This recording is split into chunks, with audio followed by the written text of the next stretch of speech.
Hi, my name is Susan Kreutzer.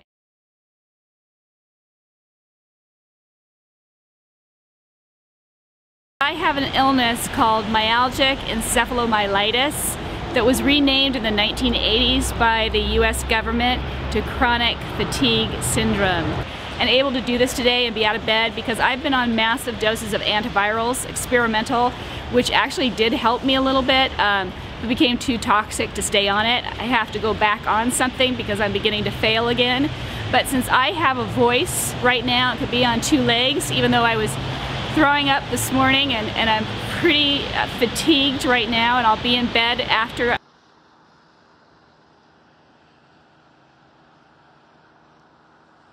We were able to get up right in front of the Health and Human Services Department, so we're really glad that we pushed.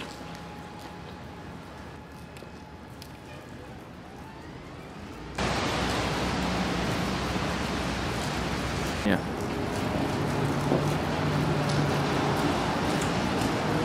I'm just here in the lobby, and I have brought with me two petitions that we are going to have delivered for us to, we're going to have these go to Secretary Kathleen Sebelius, who heads up the Health and Human Services Department, and she reports to Barack Obama, President Obama, and we're asking that they will look at changing the name of chronic fatigue syndrome that seems to be so demeaning and trivializing.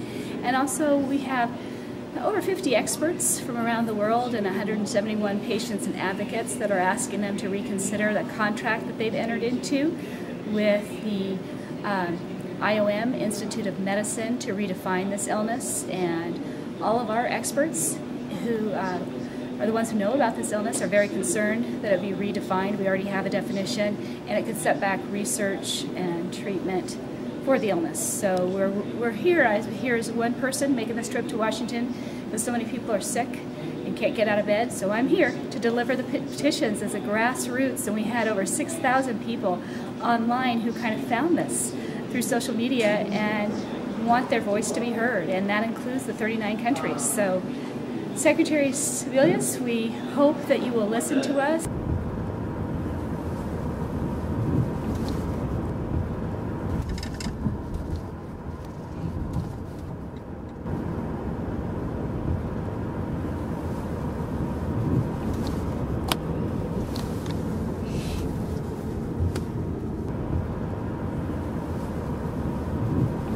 My name is Susan Kreutzer, and I was coming in to see Emily Burns and possibly John if he was available, and I was going to be there at 10, and I am on my way. David against Goliath. Okay. Because he's heard the story, and he's like, so he said to me, he goes, Susan, if it's just you, that doesn't matter. You need to get out there. They need to hear the story. What you're doing is the right thing to do. My doctor is amazing, that he was the first Emory, Georgia Tech PhD MD guy. He's brilliant. It's because he's got the tech background. It's going to be a game changer what he's doing and how medicine is received and what they do and data mining. Mm-hmm. And I think it could be a real asset to John to have someone like that, if he does any more in the healthcare, or just even personally to be aware of where the science is moving. This is kind of like our fact sheets. So you have a quick, you know how they like those quick ones for you to be able to come in? Yeah. And then these are the two petitions that just two women put together. And basically it goes in and says, please, we're the undersigned and we don't want the HHS to do this. So it's two short letters. This is all these petitions that were collected in a couple months. Wow. And so I contacted these people and said, hey, I signed these online, found them out there. What are you doing with them? Mm-hmm. And both women were really sick. Mm-hmm. And they said, well, we'd love them to go to Washington. And I go, oh, that'd be great, because I'm out in California, and they're too sick. And then it was like, that was my epiphany of kind of like, oh, hell, nobody else is here. I financially have a husband working, so I'm in a better financial place than other people. And I went, God damn it, I'm getting on a plane. And that's how this kind of story has evolved.